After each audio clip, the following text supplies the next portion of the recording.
Rishi Sunak was ousted by the 1922 committee. He was ousted tomorrow. There'd be another Conservative leadership election. Boris Johnson would be MP for Uxbridge and South Ruislip. He would stand to be the leader of the Conservative Party, and he would win to be Prime Minister. It's as simple as that. Private school to cop to Labour front bench. It's a well-established career. Like a banker coming to us and saying, "Oh, you've all got to tighten your belts." Honestly, what we keep telling us that we actually want is prosperity, and that's what you'll get from a green industrial revolution. On our panel this evening from the government, Andrew Bowie is in the Department for Energy Security. It's Scottish Tory six-chip twat. My favourite of the six-chip twats. Net zero, indeed. He's the first ever nuclear minister, having been appointed last month. Prior to his election to the seat of West Aberdeenshire in Kincardine in 2017, he was an officer in the Royal Navy. When Louise Haigh was elected as MP for Sheffield Heeley in 2015, she was the youngest Labour member at only 27. Having spent time in a previous life as a volunteer police officer at the Met, she was made Shadow Policing Minister for 3 years. Now she is Shadow Transport Minister. Sing Sang moved here from Singapore as a teenager. She's now Editor-in-Chief of Vice UK, the digital media giant that calls itself the definitive... Imagine growing up in Singapore and moving to fucking England. So that was a bit downgrade. Guide to enlightening information. She also hosts a podcast and has written a series of books called Forgotten Women, about women history has overlooked. Howard Davies is chairman of one of the UK's banking Big Four, the NatWest Group. His impressive list of former roles includes Deputy Governor of the Bank of England, Chair of the Financial Services Authority, and former Director of the London School of Economics. He's also the author of 5 books. And Tom Newton-Dunn was political editor of The Sun for over a decade. Yes, my favourite Tom Newton-Dunn, the same guy who uses neo-Nazi websites to troll for information that he can use for his to smear his political opponents. Really great guest selection here. BBC. We have a Tory, a businessman, a guy who is friendly with the far right, and someone from Vice. Definitely not right wing at all. No bias. No. He then worked for Times Radio before he moved into his current role as political presenter at Talk TV, where he counts Jeremy Kyle, Vanessa Feltz, and Piers Morgan among his colleagues. You could have just said he spent his entire career being a bum boy for Rupert Murdoch, right? Starting off at the Times, which is owned by Murdoch, then moving to the Sun, which is owned by Murdoch, and then moving to Talk TV, which is owned by Murdoch.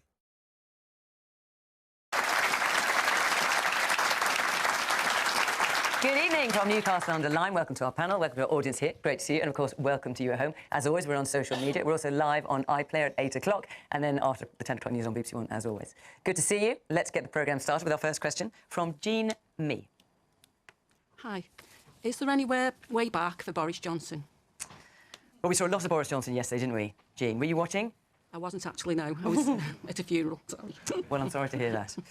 Andrew? At least the funeral wasn't socially distanced. Is there any way back for Boris Johnson?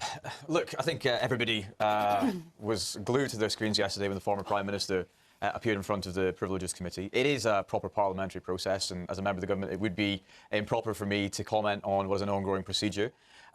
We should let the But that's not the question you're being asked. The question you're being asked is there any way back for Boris Johnson? You certainly have an opinion on that. Well, I don't think there's any need for Boris Johnson to come back. I think in Rishi Sunak we've got a very capable, competent Prime Minister who's delivering for the British people and focusing on their priorities. And I think, frankly, given... Yeah, true. Our big priorities of stopping the boats and nothing to do with actually fixing the NHS crisis that the Conservative Party caused.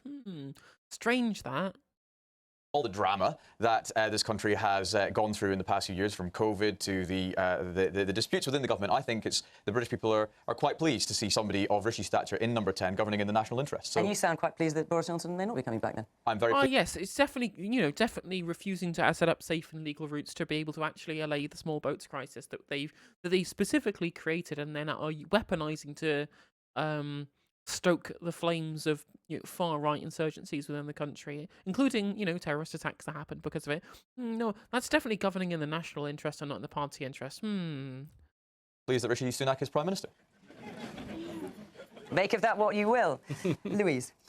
Well, look, I think I understand and feel myself that in the teeth of a cost of living crisis, with the highest inflation in the G7, a war in Ukraine, and the biggest fall in living standards for the second year running, that people feel pretty weary that we're talking about Boris Johnson again and that he is dominating the headlines. But I think what the Privileges Committee is doing is important because it is examining whether he told the truth and whether he misled the House of Commons. And I think it's important that Parliament proves that it can uphold certain standards in the House of Commons, and that you, the British public, know that when you elect people to that place and to represent you on your behalf, that people speak the truth and can be held to account when they don't. And do you think Boris Johnson was speaking the truth yesterday? Having watched Boris Johnson and worked in the same Just say no. Just say no. place of him for many years, I feel it's difficult to know when he is telling the truth and when he isn't. I think his defence Are his lips moving? All right, then he's lying. Very, very simple, he is. Today was incredible. And I think we know for a fact that he broke the law. The Metropolitan Police have issued him a fixed penalty notice for it. I think it's quite incredible to believe that he didn't know he was doing that before he spoke to Parliament about it. But, you know, for all his bluster and bluff, blaming Harriet Harman, Dominic Cummings, the Privileges Committee, describing it as a kangaroo court, I think if Boris Johnson wants to know why his integrity is in question, once again, in the full gaze of the British public, he doesn't need a well-paid team of lawyers. He just needs a mirror. Man, back there in the glasses. I struggle with the fact that the first speaker in this debate didn't answer the question he was asked. With the greatest respect, Minister, you were asked a very straightforward question and trolled out a party line, which is nothing new. The Boris Johnson hearing yesterday was disappointing, in my opinion, in the history of this great country and our democracy. And more, I find myself disappointed in the quality of the answers we receive from our politicians. I do believe that some of you are intelligent people, but I also believe... Only some. Yeah, only some.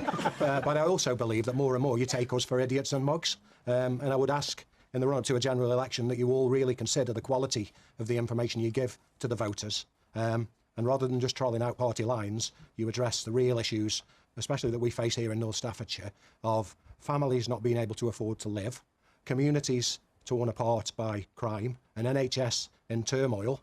So forget about how pleased you are that Richie Sunak's in office and start thinking about doing what you're there to do. All right. Please. Well, The thing is, I swear, like every 3 years or so, this same thing happens. Like we get the guy on Question Time, the person on Question Time saying, why won't you answer the questions? Why are you so defensive? You take us all for idiots, right? There was a very famous one during the 2010 election where someone pulls them up for saying, why we spend our entire time talking about new David Cameron and Gordon Brown. Both of them refuse to answer questions. Teflon Dave, like nothing sticks. And we refuse to put Nick Clegg under as much scrutiny when, you know, these people are all taking us for idiots because they're making a mockery of the whole process. And does anything ever change? No, of course it doesn't. And then we'll have someone else. Go home. Hey, opposed to SK what Crusader you're with the doing. raid. Welcome everybody. Hope we're all doing all right. But then every 3 years or so, someone will come back on and say, you know, politicians won't answer questions. They don't actually care about us. Why are they taking us for idiots? And I'm like, yeah, of course nothing's gonna fucking change. Why would it? Of course it's not gonna change.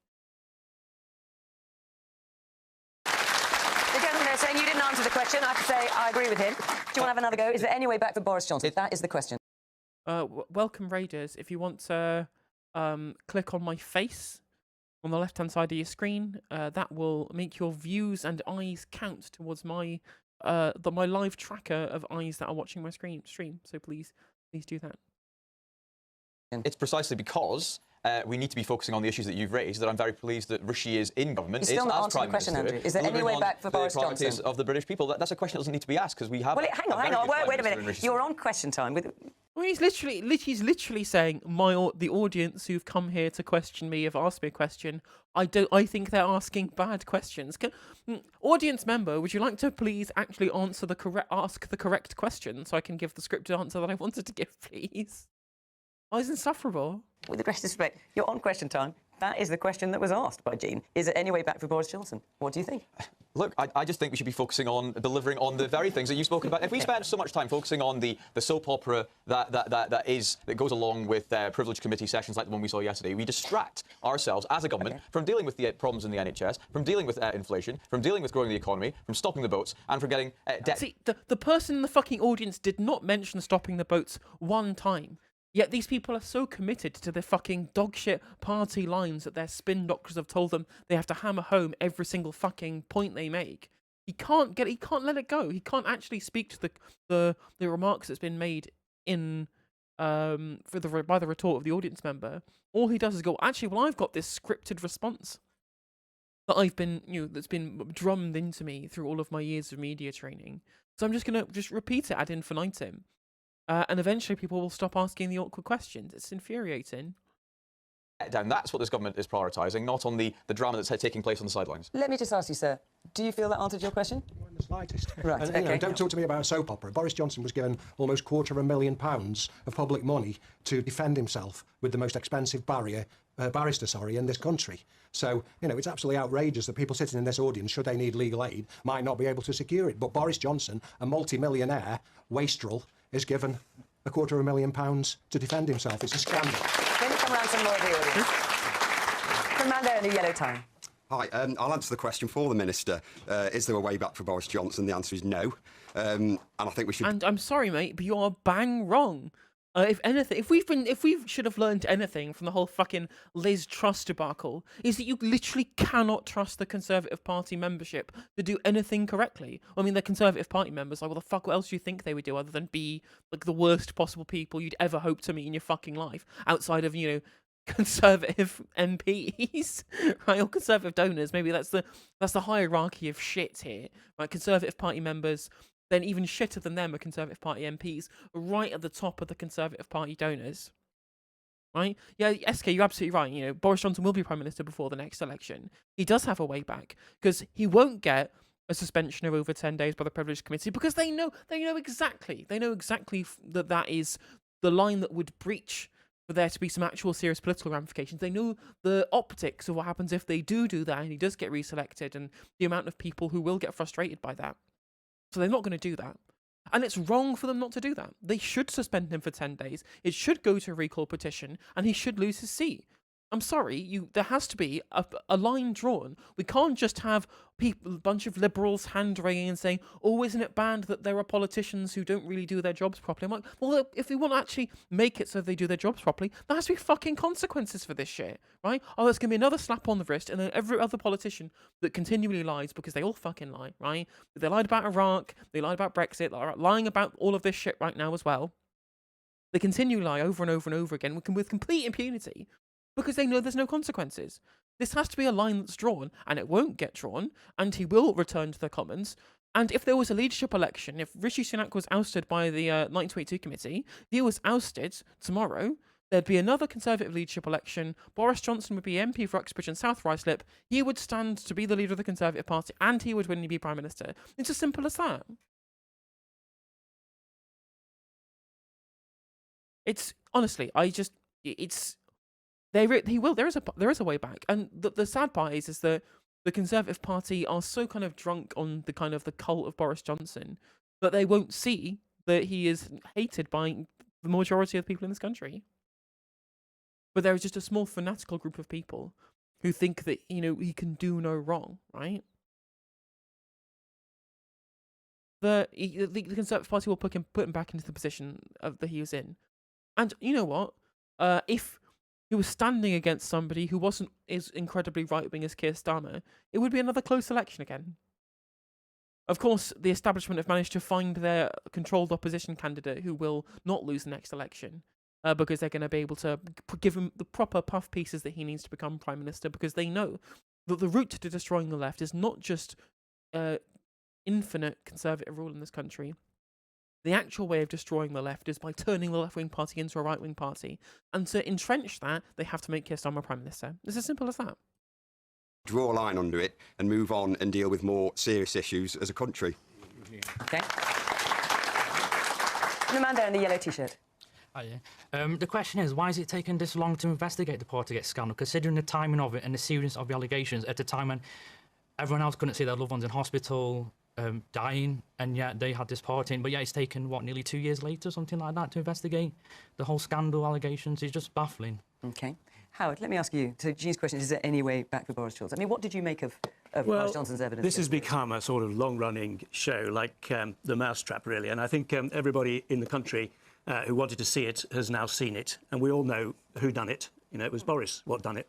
And so I think this should be over. I think we've done with this because you had a situation yesterday where the Prime Minister was putting through an important piece of legislation on the Northern Ireland bill, which seems to me to be important to sort of unblock a whole variety of issues in relation to Europe. He was doing a serious job, and all you had was Boris Johnson. I mean, yeah, there's procedures and stuff like that. I'm not surprised that it took a long time, right? At least it happened. But the issue is that it's going to happen, and there's going to come to nothing, and he'll be a prime minister again. Got your voter ID, have your voter card, and you're drunk and fuming. Do you not have relevant ID to be able to go to the polling station with? You can apply for a temporary voter ID card online, I believe. Johnson occupying the airwaves with this amazing, ridiculous defence, and then voting against this deal, which he initially said. I mean, this is not serious. We need some serious politicians. I think we've got one as Prime Minister at the moment, but you know, we shouldn't be distracted by this. This soap opera is a good way of putting it. The thing is that the sad part is that Rishi Sunak is not a serious politician. He's someone who does politics for fun, right? We saw from his tax return how much money he fucking makes. We know how rich his partner is. Like, he was living in the lap of luxury already, and this is something that he does for fun on the side. He's not someone who seriously cares about changing the country at all. So no one with some kind of actual political vision. Just somebody who does politics for fun, wants to put the fact that he's prime minister on his CV for prestige purposes. He's the opposite of a real politician, of a serious politician. Rishi Sunak is serious in the only way that matters to the people, which he looks and sounds the part. Exactly. That's all they care about. It's fucking, the most shallow way in which anyone could look at somebody and think they were prime ministerial, right? Exactly the same people who said, "Oh, Jeremy Corbyn needs to put on a proper suit and wear a tie." Fucking idiots.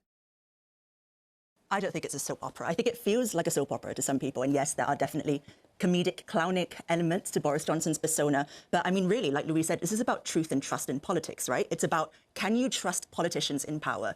Do you believe them when they say you should be doing certain things? And when the next crisis comes along, will you follow what they say because you fundamentally believe they're telling the truth? And that's why I think the Privileges Committee is important, because finally Boris Johnson is being held to account. And if you look at the way he performed yesterday, I mean, he looked like a sullen schoolchild being hauled up in front of the Eton headmaster. He was irascible, he was grumpy, he was downright losing his temper at some points. It's the attitude of a man who's never been made to answer for anything in his life. And for once, he's finally being held accountable. And I think that to describe it as a soap opera and to say, let's draw a line, let's finish it, we don't need to think about it anymore, I think that does a great disservice, because there are so many people who spent the pandemic not being able to see their loved ones, having to say goodbye to them on Zoom, postponing weddings, graduations, memorials, funerals. Those people deserve to see someone being held accountable for the things that they said and didn't say during the pandemic. And I think, to be honest, this Privileges Committee is probably as good as it's going to get. OK. So, Tom, I mean, the question is there a way back for Boris Johnson? And Boris Johnson at one point was described as the Heineken politician. He reached parts others couldn't reach. He got an 80 majority. He was twice elected as London mayor. And now we have him in front of this Privileges Select Committee. Is there a way back for him? I think all of her just looking at that and saying, look at all his electoral achievements. Again, I will reiterate, despite all of the racism, despite all the homophobia, despite the fact that this guy made up quotes and lied in his career as a journalist, despite the fact that, as a politician, he conspired to have a journalist beaten up. And they're saying, oh, he's had such a rich tapestry of a career. I'm like, yes, there's a damning indictment on our garbage political system. Where no one ever gets held to account properly by a fucking completely toothless and spineless media class who exist only to line their own pockets and do puff pieces to be able to get the access they need to the politicians so they can get the good scoops, or they can collude with politicians to get the stories that they want, like David Blunkett did in the 2000s, right? And to where we have somebody as grossly unfit for the role of Prime Minister as Boris Johnson to be Prime Minister, and I was like, oh, this is a damning indictment of our system. I'm like, yeah, you're only noticing now. How you didn't notice when he became Prime Minister in the first place, or when he was London Mayor, or when he was MP, when his entire career was essentially launch padded from the fact that he was the funny guy with the floppy hair who hosted Have I Got News for You on using public money with which to do so for the BBC. And you think about it, and it's got like, why did you have any faith in the system to begin with? Why are you shocked? It's ridiculous. The thing about Boris Johnson is, pretty political journalists that exist have written him off. I think I personally written him off 3 times. Then he became Prime Minister with an 80-seat majority. So, although I really don't think he's ever going to be Prime Minister ever again, I would never say never about anything in British politics other than Boris Johnson, because he has this weird way of bouncing back. That said, there was a really interesting poll out this evening on whether the British public thought that he had misled Parliament, which is why he's front of the Privileges Committee. 66% said yes, they think he did. And do you know what? The same question was asked on Monday. 66% said the same thing. It feels to me that the public have made up their mind on Boris Johnson. Tory MPs have made up their mind on Boris Johnson. Only 21 of them followed him through the division lobby on the big Brexit vote yesterday. Back in the day, it was hundreds doing that. It's often said that red wall seats, which Newcastle under Lyme is technically one of them. You were a Labour seat, you've gone Tory now. His great support. No, this is Tom Newton Dunn. You're thinking of Richard Drax, the one you're thinking of, the slave owner. Well, Tom Newton Dunn, however, does have a fun career in which he was trawling neo-Nazi websites to find information on people he didn't like, to run stories when he was working for The Sun. Hate it when people talk about the red wall so much. It's not real. Well, I mean, yeah, like, it isn't... Like, the concept of the red wall as a set of seats makes sense, but all of the demographic prescriptions people make about the red wall infuriate me. Completely infuriate me. I did a whole segment about this, talking about the way in which people treat Lee Anderson. He's not even a red wall MP. He's from fucking Nottingham, Ashfield specifically. But he speaks to the red wall voters. But the red wall voters aren't red wall voters. They're just old people. There's older people, people 50 plus, for example. Just people who have divergent cultural prescriptions to the younger generations. People who managed to buy their council houses in the 80s.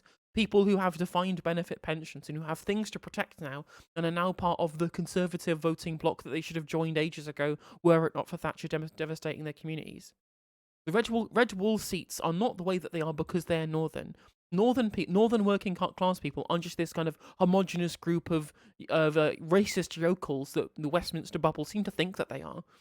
What this is the natural result of the material interests changing from a group of people and demographic shifts away because of the deindustrialization of the north. There's a reason why all of these northern red wall seats are now have higher average ages than other constituencies in this country and have shifted from Labour to Conservative, is because they were always going to. When you deindustrialise these areas, when these people are having kids, what jobs in the area around their parents' houses do they think these kids were going to get? They don't exist anymore. They've all moved into city centres where all the actual jobs are. And now you have young people, young voter demographics concentrated in cities, and older voting demographics concentrated in rural areas, which is where, or in suburban areas where their manufacturing used to be. All these kind of satellite cities of places like Manchester, for example, and Northern Wales, places like that. Of course they were going to start voting Conservative. But it's a generational gap that they're talking about here. It's not a working class thing, and it's not a northern thing either. The demographics that vote Conservative or voted Conservative in 2019 in the red wall seats are identical to the kind of people who vote Conservative in the very similar kind of demographic seats or very similar rural seats or whatever it is, or satellite city seats or whatever, in the southeast, for example. Just because they have a northern accent doesn't make them more working class or less working class or more racist or less racist. It's completely immaterial to the kind of cultural norms that are part of the people based upon their age demographic rather than, where they are placed in the country geographically. You're right, folks. How are we doing? Good to see you all in chat. Nice to see you. It was just someone noting that there was a cluster of seats that didn't flip Conservative when ones around them did, and suddenly everyone was acting like it was some long-standing bloc with fundamental reasons for being super conservative. Even though it was literally the opposite thing, yeah. But increasingly frustrating that the journalists in this country just haven't got a fucking clue what they're talking about. And they refuse to even acknowledge it. Because to acknowledge it would be to acknowledge that maybe that they had been wrong for the entirety of this time, and they have to face the fact that they're shit at their job, that they only got because their parents' names are blue on Wikipedia. Support is here in the red wall. You're the presenter, Fiona, but we could do a quick straw poll to see how many of the audience think Boris Johnson could come back. Let's just think about this for a minute. I mean, We can do a poll. It's not scientific. I want to emphasise that. There are more people in this audience, because this is where the question time audiences are constructed, if you like. There are more people in this audience who voted for Boris Johnson, for the Conservative Party, than for any other single party here. So let's have a show of hands, shall we? Who believes Boris Johnson was telling the truth yesterday? Wow. Okay. Wow. Who believes there is a way back for Boris Johnson now? Right, one hand. So let's hear from you. It's like them saucepans, isn't he? Nothing sticks to him, so he's probably going to come back anyway. I mean, Howard, is interesting in terms of a unanimous vote here. As I say, it's not scientific. I don't want to overstate the importance of this, but it's pretty telling nonetheless, given the makeup of this audience, that no one believes he was telling the truth yesterday. Now, you had experience of working with Boris Johnson. Does that surprise you? Yes, no, it doesn't surprise me, I'm afraid. I mean, I did. Was that the Kojo Karam interview, Big Al? And we had a difficult relationship, which I would acknowledge, because we're doing some work on airports, and my conclusion, my commission that I chaired, was that we should expand Heathrow when further expansion was needed. And Boris Johnson wanted an island in the Thames. This was Boris Island. Yeah, go for it. Whisper me, it's fine. If you remember. So we weren't going to agree. But that's one thing. We can disagree. But the alarming thing was that you would go and see him and tell him something, and then the next day you're listening to him on the radio, and he's telling the radio listeners that you told him something else. Something completely different. It's quite alarming, actually, when it happens to you personally. So I do find it, I think Cheng is absolutely right that this is serious and we need to know the answer to it, because it is rather concerning when it happens to you personally. I didn't like it one bit. OK, let me hear a bit more from our audience. Yes, the person over there, I can't see what comes up with the blonde hair. I think it's quite a shame we're still talking about Boris Johnson at this point, because Parliament isn't built on the banks of the Thames, it's built on the trust of the people. And with the amount Boris being in the news for scandals, Partygate, the appointing the chairman of the BBC, people are not just losing faith in Boris or the Conservative Party, but losing faith in ministers in general. Like the fact that earlier we had someone laughing about a somewhat scripted response from Minister over there. It's a shame that that's how it's gotten. Now politics is no longer a serious topic which controls how this country is headed. It's become more of a joke in the eyes of too many people. OK. Man here in the front with purple tie, yes. Well, just a quick answer to the question. Do you think that someone would get into politics and just lie?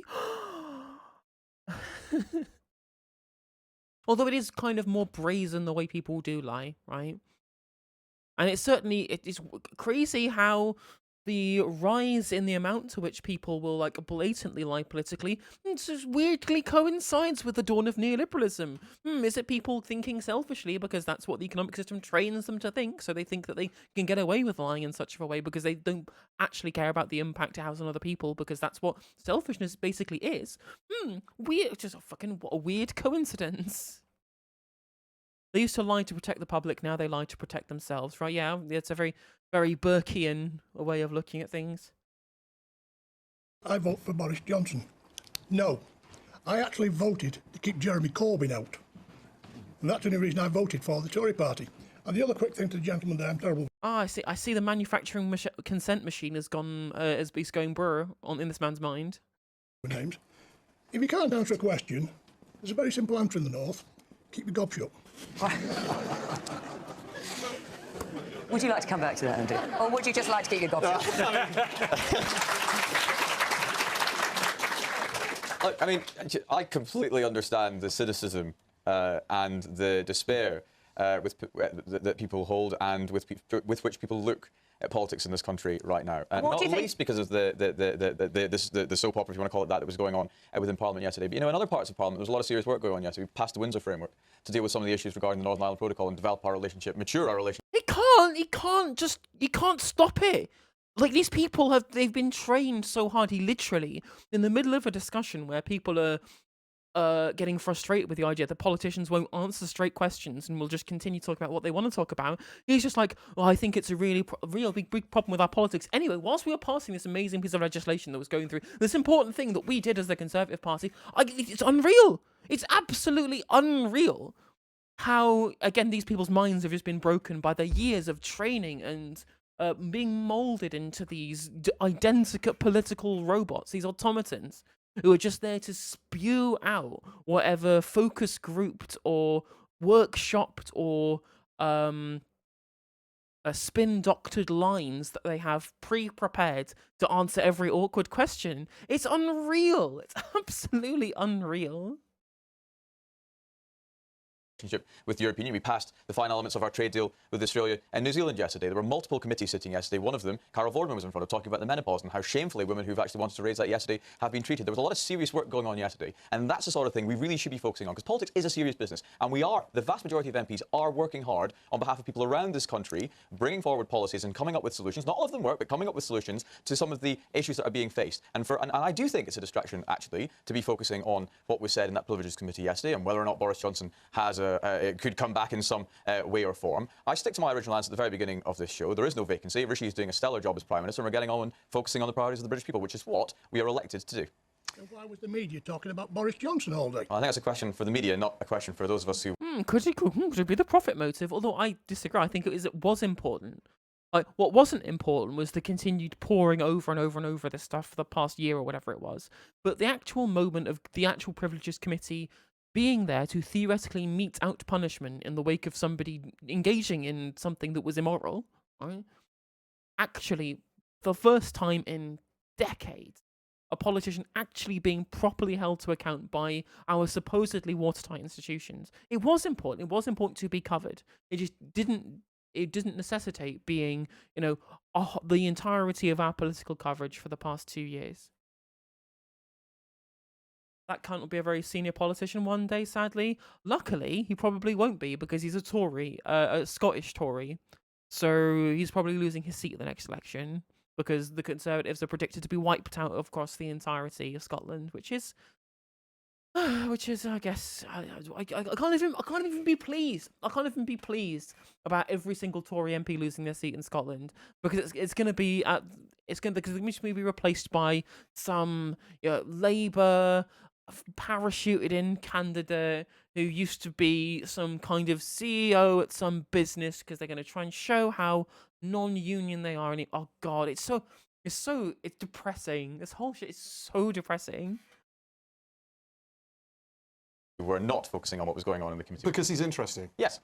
That's fair. And I would also say that we had a huge number of questions about it, which is why we're talking about it first of all. But I'm going to move on, because we had lots of questions about other things. I just want to say before I do that next week Question Time is in Bristol.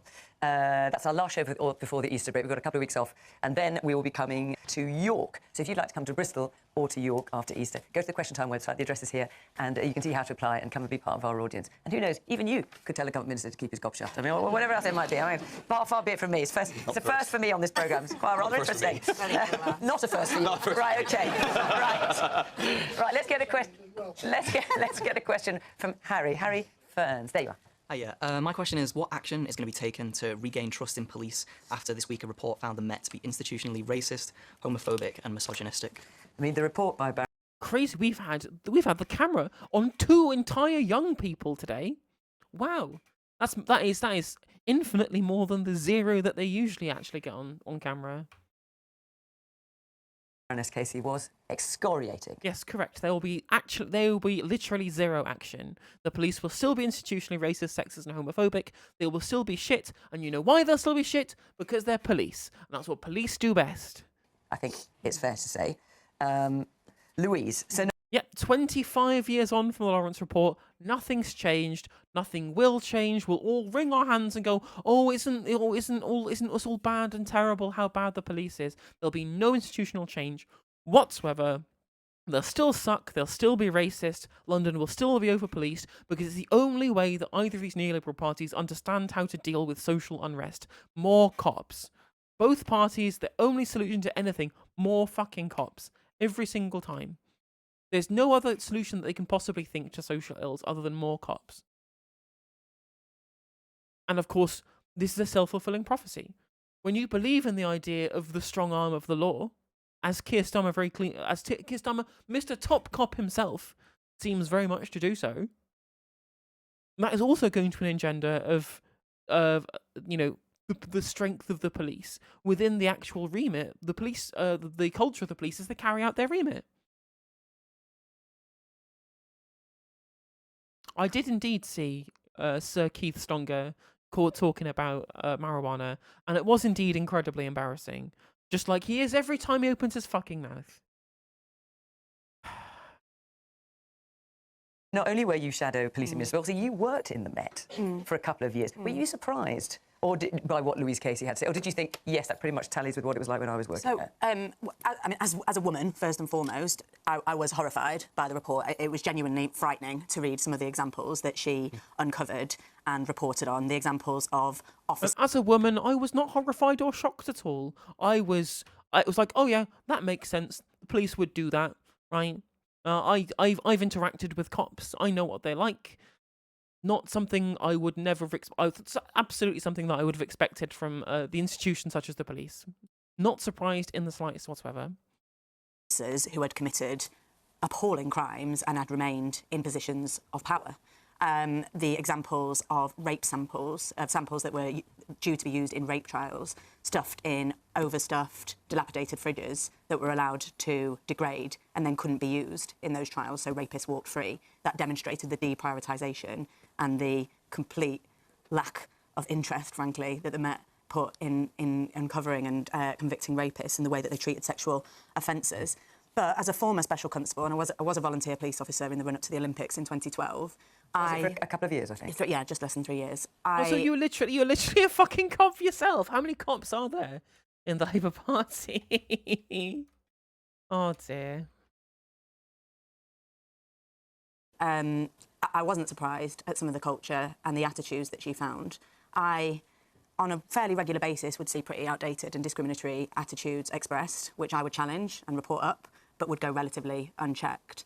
And to suggest that this is an issue that just is uniquely applicable to the Met is certainly not true. I think this absolutely has to act as a wake-up call for British policing. You know, we're 24 years on from the Macpherson report, which found that the Met was institutionally racist. Literally, private school to cop to Labour front bench. It's a well-established career trajectory from Lou Haig. It's like I can't believe that there's these institutional problems with the police. I'm like, yeah, because you've been sheltered from it your entire fucking life. For Baroness Casey to find again that the Met has cheers out of YB. I'll check out. Not rid itself of institutional racism, and more than that, is institutionally homophobic and sexist as well, is absolutely damning for British policing. And I believe in policing by consent in this country. That is the bedrock upon which policing is founded. And in order for that to survive and be successful, people have to have trust and faith in the police. So first and foremost, we've been calling for national standards to be applied across the whole of the country. At the moment, we've got patchwork vetting systems that allow, frankly, criminal officers to slip through the net and get into positions of power. We need to see national standards on vetting and training as well, and we need to see a proper focus on tackling violence against women and girls. I have to say, as a special constable, I worked with some absolutely amazing officers that were shining examples of public service, but we cannot allow this report to be a moment when British policing doesn't stand up and change and demonstrate that it's changed and changed permanently. And when you say you saw some outdated attitudes which you referred up and nothing was done, like what? Sexist attitudes. So what kind of thing? So, I remember being trained. Well, the irony is actually the reason why most people in the UK suck with their recon takes is because our journalists suck with their recon takes. There are the establishment journalists. They've all studied politics, philosophy, and economics combined honours at Oxford University. So their econ takes are entirely filtered down through the fact they studied PPE in university. A communist. Hey, thank you for joining the stream today, YB. Much appreciated. So they studied PPE. So they got, and this was mostly during the 80s and 90s, right? This is when our economic education was incredibly neoliberalism pilled, right? It really isn't anymore, actually. You don't really see actually much neoliberalism being taught as gospel anymore in economics departments. It's far more social democratic, ironically, considering how right-wing every economist actually is in this country. Economic education has changed for the better, luckily, as education has become a lot more progressive over time. But they're not part of the establishment media. The establishment media have got a small amount of economic knowledge, which they've entirely got from a received wisdom from neoliberal economists who taught this stuff in the 80s and 90s. And then the younger journalists that we have at the moment haven't studied PPE at all. They've never studied economics. And the BBC did an internal review of their own journalistic output and found that basically none of their journalists knew anything about economics and just thought, oh, debt bad, public spending good, and then didn't bother to actually question whether or not these two things might not be de facto the way that they thought they would be previously, right? Mariana Mazzucato was talking about this, how for ages we thought we can't let the debt to GDP ratio go over 30% or all hell will break loose. And then we're like, well, yeah, we're at 95% debt to GDP ratio. Economy's fine. You know, Japan's debt to GDP ratio, 250%. It's fine. Like, these were a bunch of bits of received wisdom that just turned out to never actually be true. That's all. So it's, again, we are a fault of a shitty media that's entirely inbred, that refuses to critically analyse itself and doesn't actually do what it's supposed to do, i.e. hold power to account, because they don't want to and they don't know how to.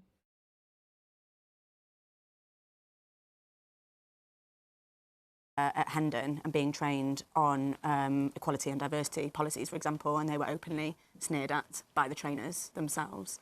I remember sergeants expressing some pretty explicitly sexist and discriminatory comments, and I would complain to their seniors and nothing would be done about it. I'd say that would be the experience of a majority of officers, female officers in policing. Howard, one of the things that struck me reading the report was how systemic, how endemic this problem appeared to be in the Met, and I guess we'd be foolish to think it is only the Met. And we know there are, I mean, the police force here in Staffordshire is in special measures, for example. There's a number of complaints out against Staffordshire. Clearly there needs to be a culture change in the Met, as well as other things that the government might do. I'm just wondering, from your experience of running the huge companies that you have, how easy is it? I mean, it's a joint honours, so it just involves bits and pieces of each of those different those different doctrines, right? Why did basically everyone in Parliament take it at Oxbridge? Is because they have been trained from birth to be politicians. They go to public school, and then from public school, they then go to Oxbridge, they study PPE, because they want to become a politician or a journalist. That's it. It's the career trajectory that's been planned out for them since birth. Because no one gets a real job with a PPE degree. They just don't. To actually do that? Well, it's not easy. In fact, in a bit of my lengthy CV you didn't read out, I was at one point the auditor of all the police forces in England, actually, not just from a financial point of view, but also from a kind of efficiency and management point of view, except the Met. And this is the point I think is important, is that the Met, uniquely in this country, reports to two masters. One to the mayor, but also to the Home Office. And that's because the Met does things which are in the nature of national policing. So it does anti-terrorism, it does diplomatic protection, all of those rather hard-edged things which we actually want a tough police force to do. But of course, it's also the police force for the ordinary people of London, community policing and everything else. And in my view, that does not work. It does not work in many other countries. Most countries have those two things quite separate. You have the FBI in the US, which is quite separate from the policing of New York, for example. In France, you have police force reporting nationally to the Ministry of the Interior, but you have local community, Paris City Police, if you like. And I think when you've got something reporting to two different people, that's effectively you're reporting to nobody. And, we saw the previous arguments about who should be the boss, and the mayor wanted to keep her on, and the Home Secretary didn't, and then it was the other way around. It's hopeless. So I really do think that, whilst I completely accept that structural change is not always the answer, I think it would be a real shock to the Met if they were broken up. And I think it can be done. There are plenty of international models how it would be done. And that possibly could be the shock that delivered cultural change as well. I think without... Well, the sad part is that we should have loads of people in politics who've done real jobs, right? The Labour Party should be the ideal place for people to come to politics from having real jobs, because to be able to be part of the union movement, you have had a real job, to have had a union to join that you then worked up the ranks for. I mean, for example, you look at people like Rebecca Long-Bailey and Angela Rayner, for their sins, they have at least had real jobs, gotten into the union movement, and then used that as a springboard to be able to get into politics to try and make a difference, right? And that's completely different from somebody like the people who are in the Conservative Party who've never had any real jobs at all outside. You look at Rishi Sunak. He's worked at fucking banks. He's only worked at banks. That's all he's ever done. He's just a banker who got filthy fucking rich, married someone even filthier richer than he is, right? Who didn't even earn her own money. She got it for fucking dad's shares at Infosys. And then who does politics on the side for fun. Like, it's not, it's infuriating.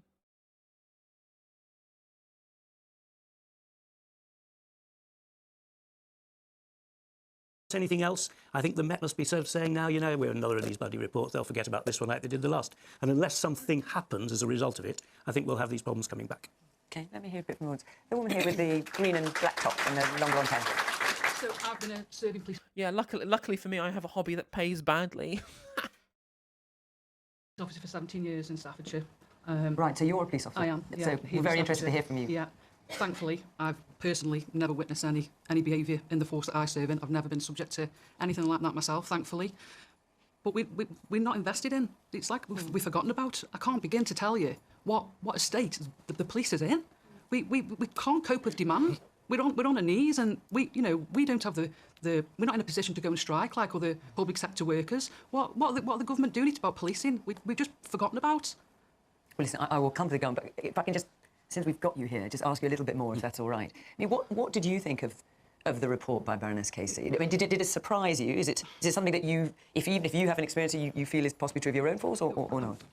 I'm not so blind as to think that these kind of things don't go on. We'd be foolish not to think that they do, and it's toe curling. It's heart wrenching to think that for the vast majority of police officers that are out there, The thing that you'll see from economists, though, right, is that you'll see that all of the left-wing economists were professors of economics, right? And yet all of the right-wing economists never did any of that. They went straight into think tanks. They didn't bother being a professor because it didn't pay well enough, and you didn't use it as a political platform because you were paid more to politically agitate for the needs of the bourgeois. So instead, they don't go to universities to try and mould young minds through actual facts and learning and academia. They try and poison people's minds by becoming think tank propagandists. That's the difference, right? I mean, obviously there are right-wing professors of economics universities and things like that, and it's a much broader spread. But there's no money to be made in being a popular left-wing economist, is there? And there really isn't. The decent, hard-working people that join the service, that's what they want to do. They want to serve the public, and we can't. Our hands are tied. I don't think ministers know what an actual state we are in. And that was what Baroness. Hey, Your thank hobby you for the might not 100 pay bits. well, but we love you. Thank you, it's much appreciated. I appreciate the kind words and the donations too. After your 20 gifted memberships on YouTube, I think you can.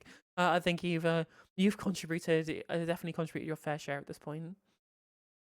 Yeah, options are to sell your soul or actually do good work, and unfortunately, selling your soul pays much better than doing good work in basically every single facet of the economy outside of the medical industry. If you're a decent, hard-working person who wants to make a difference, why would you join the police? I mean, most people who join the police do so with pure intentions, right? Obviously, it will people who want to abuse power will be attracted to it. That's how you get the Bastard Daves and the Wayne Cousins of the world or whatever. Sure, that happens a lot of the time. But people will join the police because they genuinely believe that it is an institution that works for the public good. And then they'll be corrupted by it, for example. And the reason why it gets viewed as an institution that works in the public good is because the media massages that. Not just the political media and the news media, but, how many buddy cop films are there that explicitly exist to massage people's view of the police as a force for good, right? I swear I've seen stories in America as well of police departments working in tandem with movie studios to create puff pieces to kind of massage and paper over the faults in the police to try and essentially turn movies into propaganda films. Propaganda films, no less, right? The American military do it as well.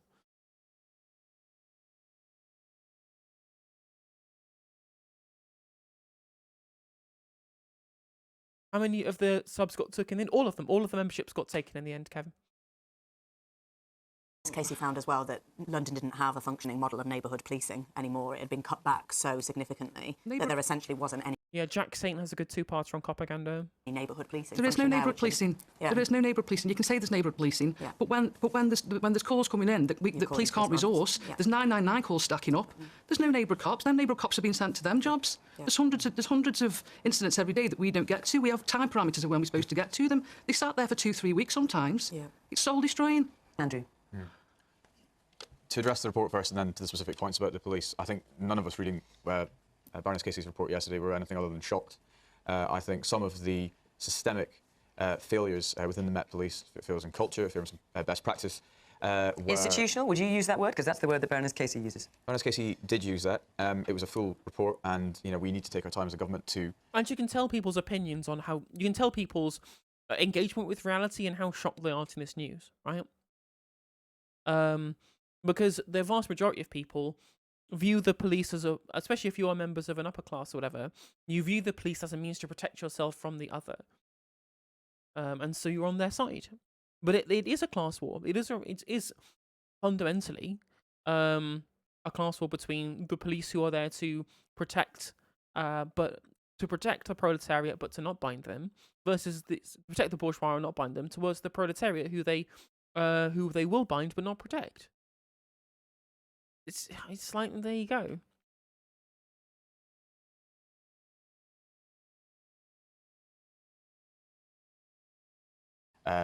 Fully develop a full and proper response. Do you endorse that Prime word? Minister, the Prime Minister has already taken action to So let me change just some of the be vetting clear. procedures. The word institutionally racist, homophobic, misogynistic. Do you back that? It is really important. Just look at it.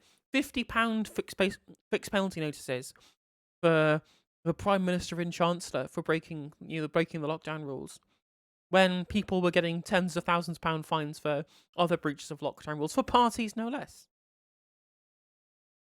Given the thorough nature of that report, that we take time to completely take stock, come up with a proper response, and that work that we can do in the immediate is done, such as changing the vetting procedures. Okay, because I noticed that the Home Secretary has not endorsed that word, neither has the head of Met, and I'm taking it that you aren't either. The question is, what action will be taken? So what action is the government going to take? Well, as I said, we're already changing the vetting procedures for recruiting new officers across the country. It's really important within the Met, particularly, there is a change of culture. I think that is, a discussion to be had between the Home Office, the Mayor of London, and the Met Commissioner. I know how serious. Why don't the Tories fund the police properly? I thought it was neoliberal doctrine that the police are the one state institution the government should keep well funded. That's an interesting question, actually. It's possible. I mean, I don't, far be it from me to see directly into the Tory mind, but it is just very possible that the current crop of Conservatives are too dumb to realise that that's what they need to do. They're too dumb to properly fund the things that they actually should be funding, because they're so lost in the neoliberal source that they just wanted to cut literally every department to the fucking bone. The hire on their own farts. Yeah, literally. That's possibly a reason. I couldn't give you a definitive reason. It's also possible that it could be even more cynical. They cut back on protection so they could increase crime, so they could use it electorally to scare people into the theoretical world that could where it could get worse, and that's why you shouldn't elect the opposition, for example. But I don't think they're Machiavellian enough for that. I think they're too dumb for that, and I think it is just stupidity and them not realising their own class position and getting too high on the neoliberal source. Seriously, all three of those individuals take the report, and I know that we're taking forward responses to that in the immediate future. Regarding functioning and support and financing of policing across the country, there were decisions taken between 2010 and 2015 as a result of the financial crisis that did see police numbers drop in this country. That's accepted. That is why in the past few years we've recruited 20,000 new police officers, 300 more in Staffordshire here. I know that people feel we could do more. We need to have more of a presence of neighbourhood policing on the streets to make people feel safe. It should be noted that crime has gone down by 50% across the country. That's not actually in any small part down to the huge work that you and your colleagues have been doing. And I think before you move on, Fiona, I think we should pay tribute to the vast majority of police officers who go to work day in, day out to protect people in this country in the very best traditions of the police service. That is not. I definitely think the current iteration of the Conservative Party, the vast majority of this is just down to being crap at their jobs, just being idiots. All of the talent has gone. Any new MP who was actually worth their salt has left. I really think I don't think there's any strategy. I think you're right. There's no strategy involved. It's just because it's just a clown car full of morons at this point. Wealth extraction doesn't stop for anyone. Neoliberalism will suck surplus value out of anything it possibly can, even the people it uses to enact violence on behalf of their property. They'll give the institution of policing all the money ever, but the actual people screwed them.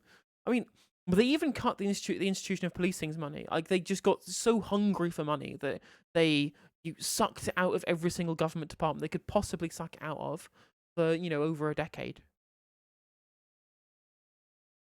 But you're right. It will literally consume everything that it touches. Not in any way taking away from the report. There is certainly actions that need to be taken, but we should also pay tribute to those men and women who go out in uniform with the country's best interests at heart, day in and day out. And just when you're selecting that particular statistic of a 5% drop. What are you talking about? What period? 50% drop. 50% drop. What is that covering? From 2010 to 2023, there's been a 50% drop in reported crime across the country, 40% drop in violent crime. You know, these are statistics. Only if you take out fraud. Because recorded crime in England and Wales hit a 20-year high yes, in 2022. You're taking out fraud, which I seem to remember the former Chancellor Kwasi Kwarteng also did. Fraud is clearly a crime as well. Yeah, fraud is clearly a crime, but the fact is that, as I said, reported crime is down 50%, violent crime down 40%. If you exclude fraud. And we're employing 20,000 more police officers across the United Kingdom as we speak. Clear-up rates are at record lows. Prosecution rates are down to 5% of all recorded crimes. And what really is the point of recruiting more officers if you're still going to let people with violent pasts, people who are prone to abuse, slip through the net? And what are you doing to actually weed out people like that from the force who are currently serving? Well, these are the changes to the vetting procedures. These are the changes to the vetting procedures that the Prime Minister has already begun work on implementing across the country. It's essential that people that we have seen in the very recent past serving within the Met Police and other police forces across the country who should not have been put in the position of trust and authority that they were, wearing that uniform that so many wear with pride and do so well. These people should not be allowed to find their way into those ranks, and these are the changes that are being enacted as we speak. I'm going to come back to you. I hear a bit more from our audience, and I'd like to hear from you as well. Yes, the woman back there with the glasses. Yes, there you are. Yes, we do have some great police officers, but and I accept the report, and I accept that something should have happened on the original report 20, 30 years ago. My key issue was that what are you doing when things go wrong? What are the police force doing when things go wrong? They're self-regulating, and I really do not have any faith in their self-regulation. Can we not see some form of better regulation of the police when things go wrong and when they themselves are accused of criminal deeds? All right. Yes, the one further back, also with... I mean, if that probably is the end stage of neoliberalism, right? Like full-on anarcho-capitalist types where they think, well, if we defund the police enough, it will necessitate the bourgeois forking out of their own pocket to ensure that there is a police force to protect their property rights. So they can justify taking money out of the police force from the public purse, knowing that there will be some kind of market for the private sector to pick up the slack. Glasses. Examples start at the top, which is government. You've got Dominic Raab under investigation for bad behaviour in his role. For bullying. How many Conservative ministers have had to resign within the last 12 months or 24 months because of their behaviour? It starts at the top. How can you expect other public services to act properly when government aren't setting good examples? OK, I'll let you come back on that, but let me get around the rest of the panel. I mean, this is what it all comes down to, right? And yeah, and it just shows like the gigantic class divide in this country. That there's a whole panel of people going, I'm really shocked at all these things that I saw out of this report. And it's like, get one like young black man off the streets of London and say, are you shocked by what you've heard in the Metropolitan Police's report about their institutional racism? And they would go, am I shocked? Am I fuck? Of course I'm not shocked. Of course, then why would they be shocked? Like, ask any queer person, are you shocked that the police are institutionally queerphobic? And they would say, no, not in hell's chance. I absolutely knew it. Because we are on the other side of the fence. We're on the other side of the fence to these people. I'm obviously in the incredibly privileged position of being a white queer person who doesn't leave the house and is very middle fucking class.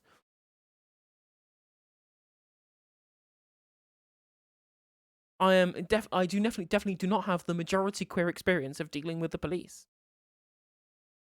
They treat me pretty well. I'm well spoken and I have white skin, and the police have treated me very well in the very few times I've had to deal with them.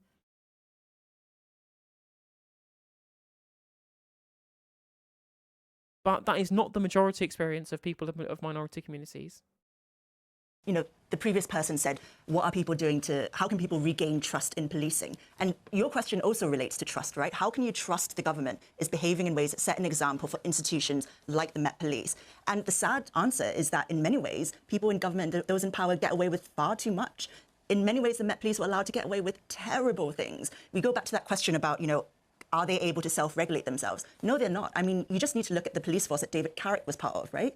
When David Carrick was hauled up and arrested and charged with rape, he was still a serving police officer, and they just let him continue being part of the force. If you were part of any other company, the police came knocking on your door to charge you with a sexual crime, you can bet your bottom dollar that your company would say goodbye. Why should the police be any different? Tom. So to the excellent point, who is looking at these people? Where is the regulation? There's a really simple answer. It's called the politicians, who we elect to police our police force. And Sadiq Khan has been London Mayor for 6 years. throughout which we've known how bad the Met has been. If we just concentrate on the Met here, Staffordshire Police, I know less about, but have heard nothing wrong about at all. The Staffordshire Police are in special measures. In which case, I've just learned something. There you go. The government's been in charge for 13 years, and they have known about the problems in the Met. The Met's problems go back to the Macpherson report 24 years ago. And I tell you the most disturbing thing I heard all week about this, in light of the Casey inquiry, it was something that Theresa May, former Home Secretary and Prime Minister, said to a couple of Conservative MPs in the House of Parliament earlier this week when they asked her, well, why didn't you reform the Met? You knew how bad it was when you were Home Secretary. And she said this, and I'm just reporting what they said to me. It wasn't a battle I could win. What she said was the Met are so big, so powerful, so big in their briefing with journalists and everybody else. If we, in the Cameron government, took them on and tried to reform them, they'd have killed us. Now, that to me makes me completely agree with Howard. When you have an organisation that is too big, too powerful to be taken on by... Are you saying that there might be some kind of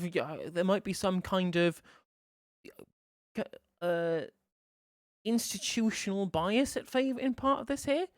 Do you think it might be something where the police are given undue prominence in society so that they can get this big and this powerful that they are basically immune to being reformed?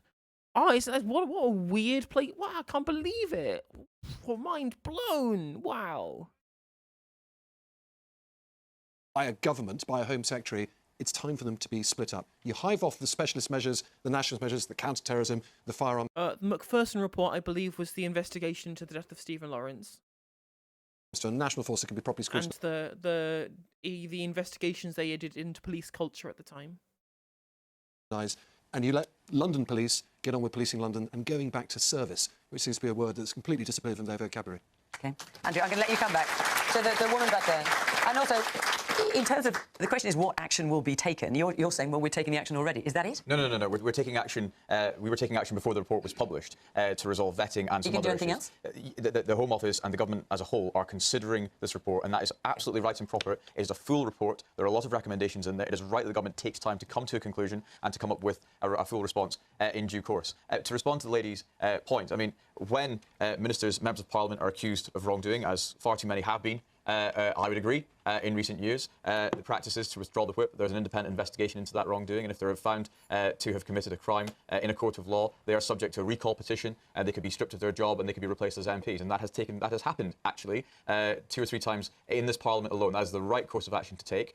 And it is absolutely, as Tom said, in terms of the police, we do have elected police and crime commissioners across England and Wales. They're the ones who are supposed to be responsible for upholding the regulations and ensuring that the police are answerable to the people that they are serving. And in London, it was Sadiq Khan, who has been Mayor of London and Police and Crime Commissioner for an incredibly long time now, when all of this was going on. So really, he needs to take a good hard look at himself. Indeed, he needs to be looking at the report and deciding what actions he's going to take on the back of that as we move forward. Presumably it's harder to look at himself as the government is having a look at itself, given the government's been in power for 13 years. Yes, but we are taking this report. We are coming to conclusions, and we will decide what to do in due course. I very much hope that Sadiq Khan, as the Police and Crime Commissioner of London, is doing exactly the same. Okay, I'm going to take another question from Dwayne Barrett.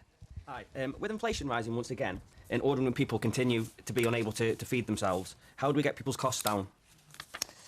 Which is something I expect a lot of people are wondering. And of course, we had the Bank of England announcing a rise in interest rates again today, now to 4.25%. Howard?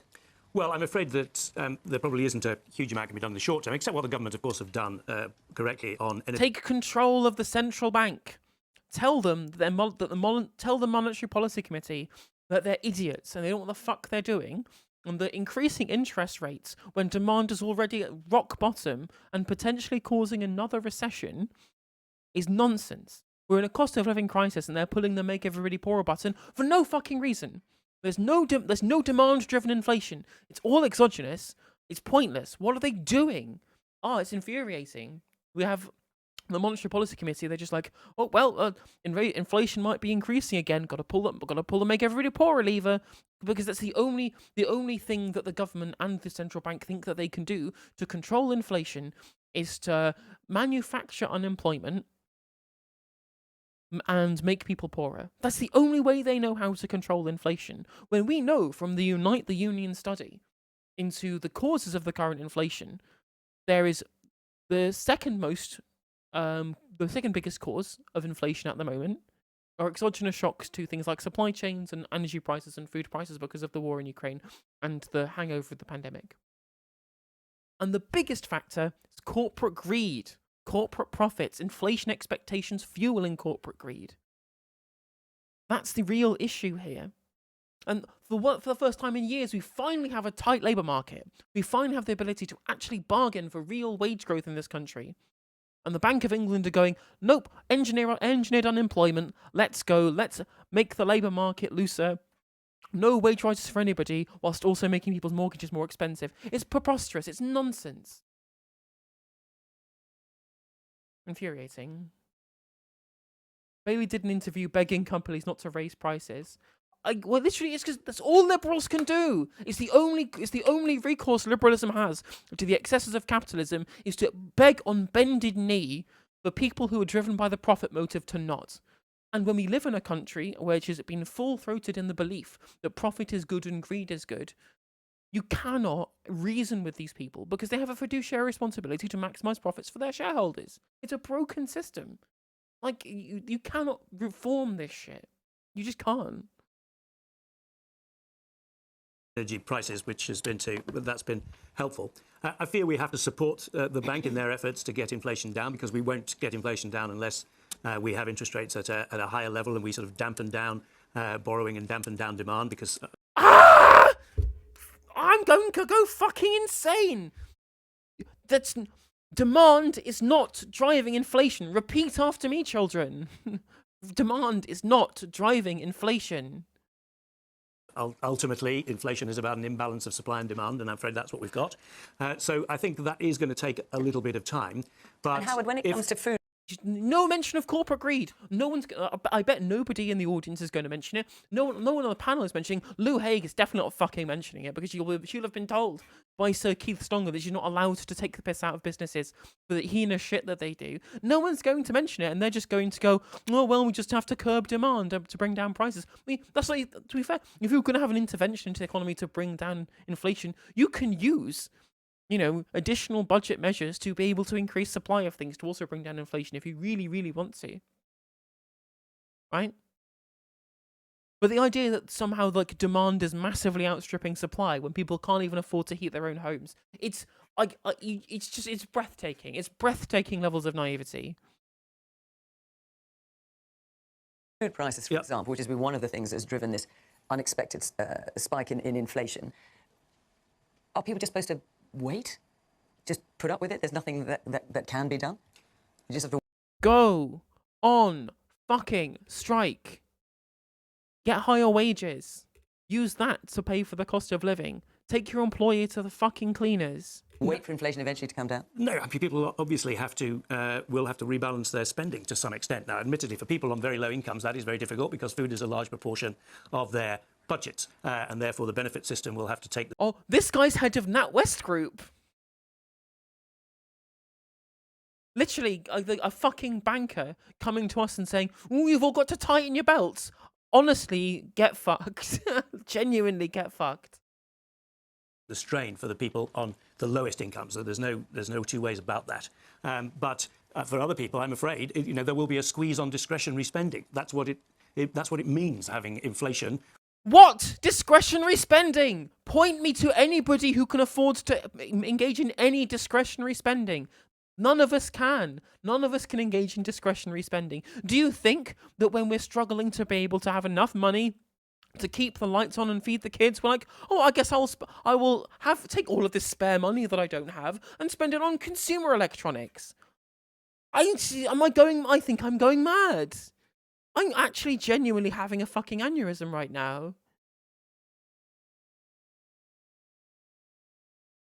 Have you tried restructuring your spending by dividing 0 by 0 differently?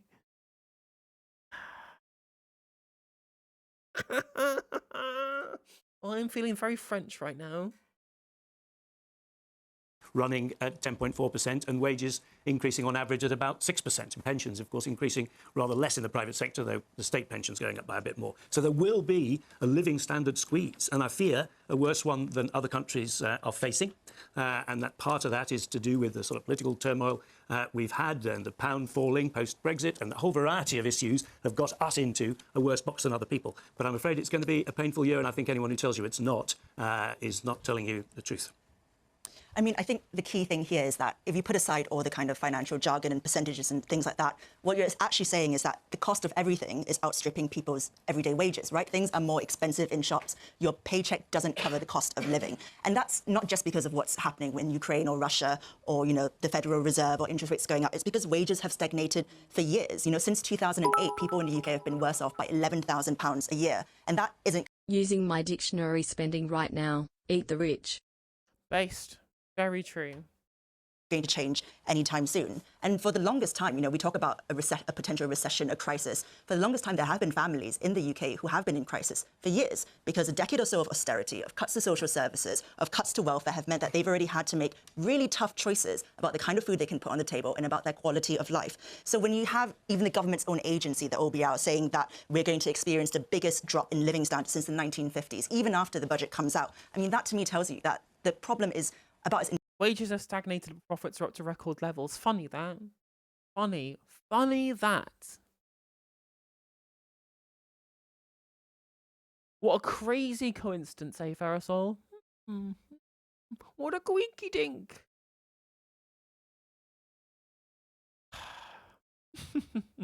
It's important. We need to understand why, wages are £11,000 behind where they should have been. Obviously, it's fucking neoliberalism. But the real problem here is lack of union density, and no one talks about it. No one talks about it. And obviously, restrictive trade union laws too. If we had larger trade unions that could sectorally bargain, there would be no way of the market being able to recorrect things through inflation, because you'd have to be able to you have to bargain sector wide rather than bargain within individual businesses.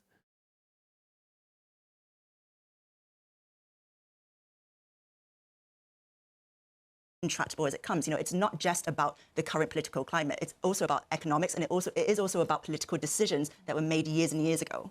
Okay. There's a lot of hands up. Let's hear from some of you. Is the woman there in the black top? Yes, you.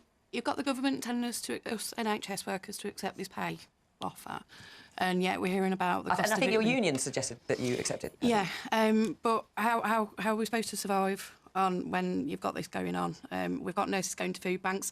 I've got people that are at the top end of the wages that are saying they can't survive on the pay offer. People at the lowest are also squeezed as well. We're told that we go to university, we work our way up and you'll get rewarded, but it's just not happening. So how do we survive? And that's the millennial story. That is the existence the millennials have known. 20 years up until the financial crisis, being told, go to school, get good grades, go to university, get a good job, get a career, and then you'll be able to live comfortably. And then the financial crisis happened in the midway through their time at university, and then they're leaving and going, oh, there's literally no jobs. There's no good jobs. All of our wages have stagnated. I got into all of this debt, and what for? Nothing. Literally nothing. And they realised that it was all a fucking scam to begin with. If you haven't seen, Posey Parker got eggs covered in tomato soup and had to be escorted through a mob of thousands to a cop car in Auckland, New Zealand, to escape a wonderful mob who successfully shut her up. Oh, that's glorious, Scouse Raw. I love to hear it. You love to see it. Thank you very much. Warms the cockles of my heart.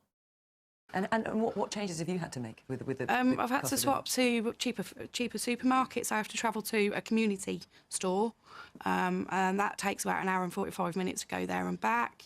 I've had to go to second-hand shops. We're terrified the rent's going to go up. I'm paying extra for fuel to go see people. My husband, very good job. He's absolutely terrified of anything else going up. Every month he's asking for more and more. I just haven't got it. And can I ask you, what do you do? And this isn't even like a single parent. Like this is a family with 2 income streams. Think how a single parent is struggling right now. Especially considering that the mortgage rates are going up because of the interest rate rise. They're going to get passed on to fucking renters. The NHS. I work in the community with patients. Okay, well, thank you. Yes, the woman there with the red hair and the black glasses. I run a local charity in the area, and I see firsthand people that come to use my food bank and my social supermarket. You spoke about discretionary spending. There are many, many people that do not have discretionary money to pull back on. There's nothing more that they can pull back on other than food. That's the only thing. We supply emergency food parcels. Last year, an emergency food parcel for 4 days was costing us, we bought it from the supermarkets, £7.80. That now costs us £14. I'm opposed to it has nearly doubled. Doing. Kevin Logan with the raid. Welcome, Raiders. You've just joined into me going mad and having a small aneurysm. NatWest Dude is thinking credit cards and overdrafts. Where do you think all of our economic growth has come? Neoliberalism. Hey, Tomb Raid Floga Wiggle Raiders, please refresh your screen so your views count. Tomb Raid Floga Wiggle. Welcome everybody. How are we all doing? People cannot pull back on anything. There was nothing to pull back on. So the fact that inflation is raised again, what are people supposed to do? Yeah, sorry, NatWest Dude is thinking credit cards and overdrafts. Where do you think all of the economic growth of the last 10 years has come from? From inflating private sector debt over and over and over again. Thank you for the gifted sub, Wayward Historian. Considering our discussion about skyrocketing corporate profits being the reason why we have high inflation, ContraPoints gives us the reason why. You love to see it.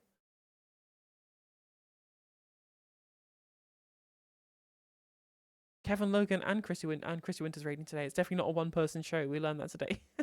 Absolutely.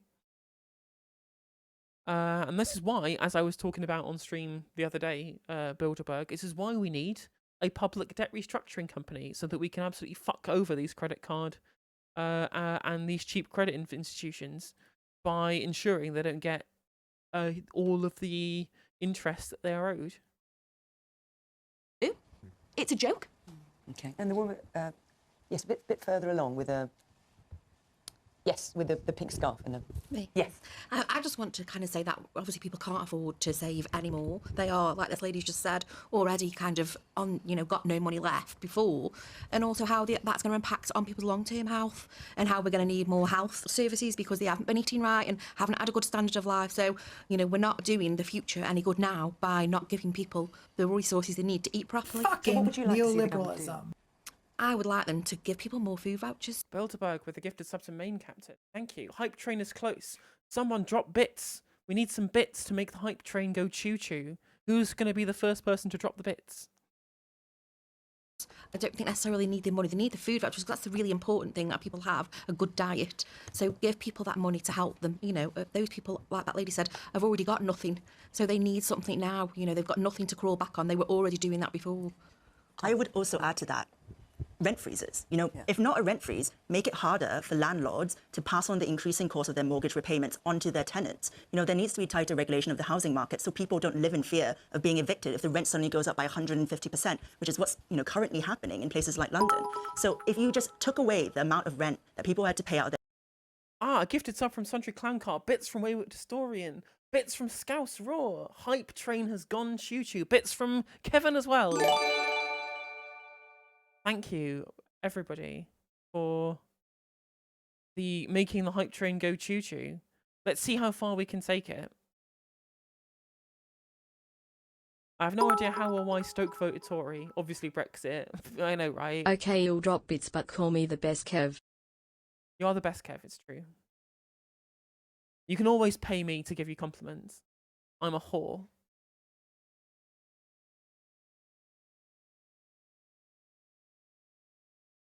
But yeah, so back to the subject, which is question time. Because I'm literally a communist. Red Starkey with a follow. Welcome to No Justice Stream. Hope you're doing well. The best Kevin with 5 gifted subs. Thank you very much for the gifted subs. Okay. The inferior Kev with the 101 bits. You're now behind though because Kevin, the better Kev, paid me with 5 gifted subs to go above you in the pecking order.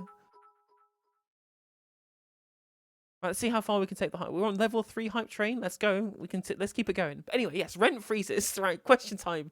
Politics, the things we're going to cover today. Rent freezes. Yes, absolutely, rent freezes. How about a landlord freeze, in which we freeze all the landlords in the video game Minecraft? Rock solid, perhaps, maybe.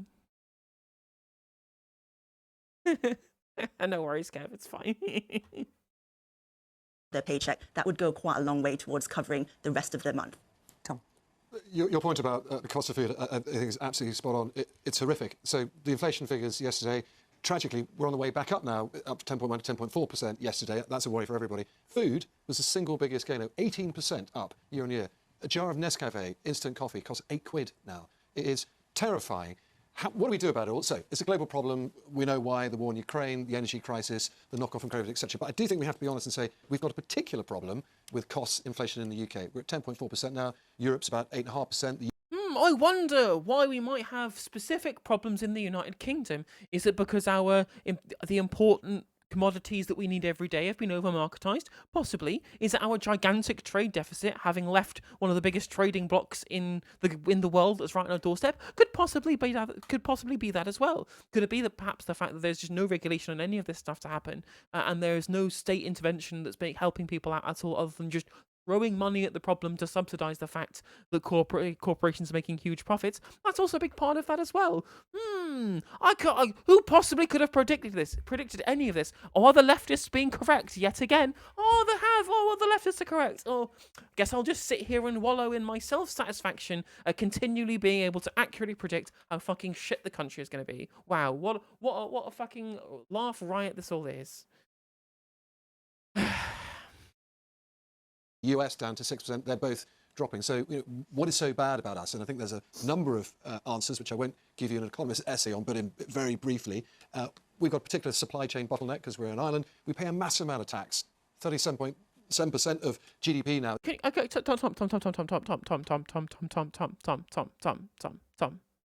Tom. Yes, we have a supply chain bottleneck because we're an island. Can you think of anything? Can you think of any possible thing?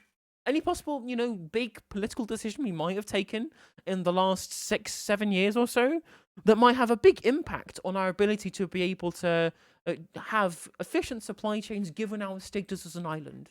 Can you think of one?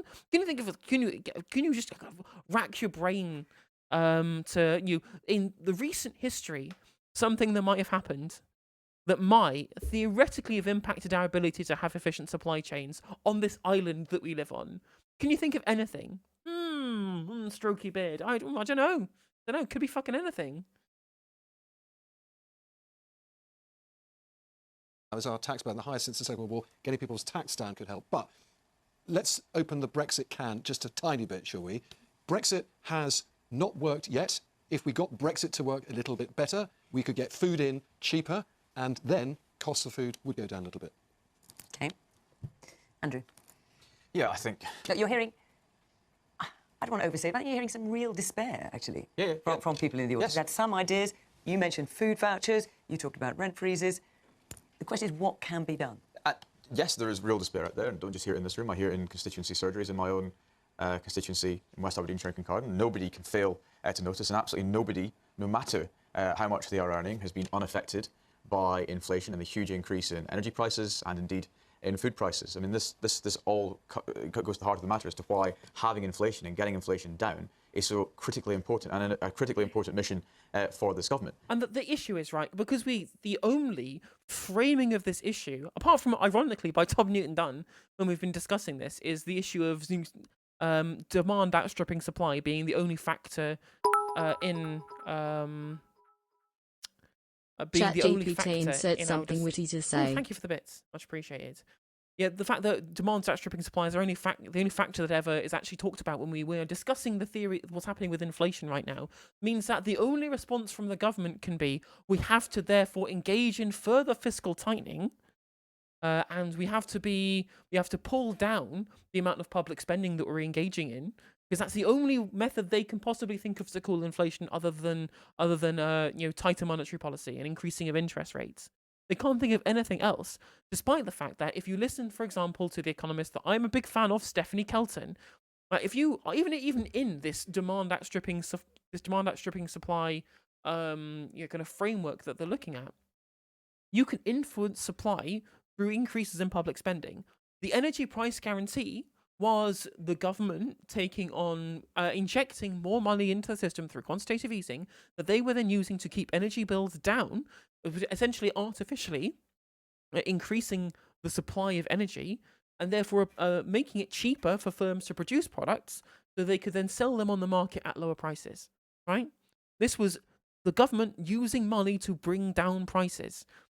We can do this. There's so many things. Like if the government built a bunch of fucking houses, that would increase the supply of houses. The price of housing would go down. People would have more money. It's not hard. It's really not difficult to think about the ways in which we can solve this issue without just going make everybody poorer, make more people unemployed, which is the only methods they have. They have you make people they have increasing interest rates. Funky Town Centre, here we come. Chew fucking chew. So we have increasing interest rates, make everybody poorer, and also make people less employed, which is what the Monetary Policy Committee are trying to do at the Bank of England. Or we have cut public spending and get rid of the public services and the additional financial support that people will need to keep themselves going through this time period. And it's just nonsense. It's nonsense economics. But in the meantime, what are people supposed to do? I mean, the government has taken huge steps to support people, paying half of everybody's energy bills through the winter, plus £90 billion committed in the last budget to support people who are really struggling in this country. The problem with food, it all comes back to the cost of production. And Tom's absolutely right. We are in a unique circumstance as an island. We import a lot of our food into this country. We need to drive down the cost of production. That means getting energy prices heading south. I do think that we need to make Brexit work for the United Kingdom. I do think we need to do what we can to smooth the import-export journey into this country. In fact, this government is developing. Yeah, do you know a really good way of making Brexit work? Joining the single market, like Northern Ireland. The most exciting economic area in Europe. Plans right now to do just that. But you know, in the immediate, I hear these concerns back home. I hear these concerns across the country. I hear them tonight. I'm very pleased that we committed £90 billion to support people. I'm very pleased that we're extending the energy price guarantee through to July. The OBR forecast is that inflation will come down incredibly quickly as we proceed through the year. I really hope that is the case, and energy bills are forecast to come down as well. All of that will go towards supporting people in this country who I know are suffering at the minute. Louise, the question is, how do we get people's costs down? We all know what the problem is. Everyone's experiencing it. How do we get people's costs down? Well, let me just say, just at the start, I think about a couple of people that I've helped this week, and the point the lady there makes about the shadow that poverty can cast over an entire lifetime and the impact that it has on your health, your life expectancy for your entire life. I thought about that very keenly this week when I was helping a little boy who had alerted his head teacher that he'd not had a bath in 3 weeks because his family couldn't afford to dry the towels, couldn't get the towels dried in his house because they couldn't pay their energy bill. This is the frustrating bit, is that Labour don't have to say anything. They don't have to make any alternative prescriptions, what we're getting from the Conservative Party right now. They don't have to say fucking anything. They just have to go, here's this sob story I know, isn't it miserable? Because they know that the inflationary crisis will have ended by the time they have to actually deal with the nuisance of being in government. They don't have to make any prescription about any of this. And we will continue down the neoliberal thought trap where there's no other ways of discussing these issues. Bills. I was helping another woman who was potentially made homeless because she couldn't afford her rent anymore. She was a bit... Well, happy birthday, Jim Speak. I hope you had a fun day. I'm glad you're choosing to spend your birthday watching me slowly die in my chair, watching Question Time. Being evicted from a private tenancy, and we managed to get into a council house. But these are stories that are being told and being experienced right across the country at such an extreme level at the moment. And as has rightly been said, there are global factors. There is the war in Ukraine and there is the long shadow of COVID. But there are also explicit British factors here, not least the fact that the Tory government last year consciously crashed the economy by attempting to force through tax cuts for the very rich. And Zing's absolutely right. The situation we find ourselves in now does come down to political choices. And last week, the government had a chance to push through a budget that would have provided more support to people at the moment. We're very glad they extended the energy price freeze. We've been calling for that well ahead of them introducing it in the first place. But they also chose to introduce a tax cut for the top 1% of earners in this country. No. That's the choice that they chose to make. They're not learning from their mistakes at all. We've set out very different choices. So what are they? So the problem is that they're not wrong, right? They're not wrong in saying, the mini budget was bad. The financial decisions the government has taken has benefited the richest people in the country on multiple occasions. Right? These are not incorrect prescriptions that are being said here. She's not, or descriptions rather, not prescriptions. These are not incorrect descriptions that they are making of what's been going on over the past, the past 3 years of Conservative government, right? But loads of these things are far more deep set into our economy than that. It's far more deep set. Like the energy crisis that we have It was entirely driven by privatization. The only reason why we're so reliant on gas, the imported gas that massively spiked in prices and made our energy prices the most expensive in Europe, is because we rely too much on gas because of the fact that they were it was cheap Big to record set up. hype train. We did it, Reddit !1. Thank you guys, the record hype train. That was excellent, stellar work. Much appreciated for all the financial support.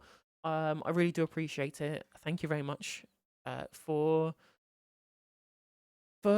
doing so. And if you're watching this segment, I upload to YouTube later because we're just on Twitch at the moment.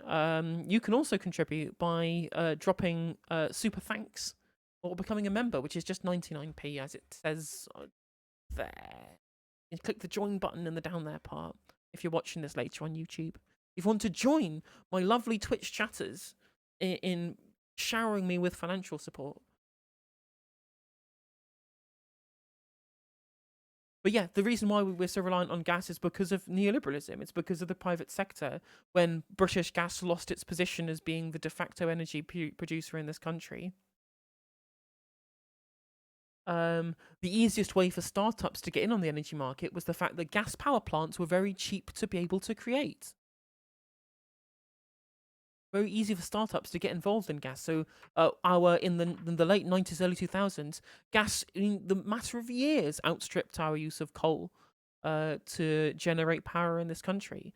And then we also had Nick Clegg not bothering to build nuclear, like stopping us from building nuclear, and successive governments of every single different stripe, whether it be coalition, Conservative, Labour, not investing enough or divesting enough in, or not incentivizing divestment in the gas industry because they thought it would be cheap forever.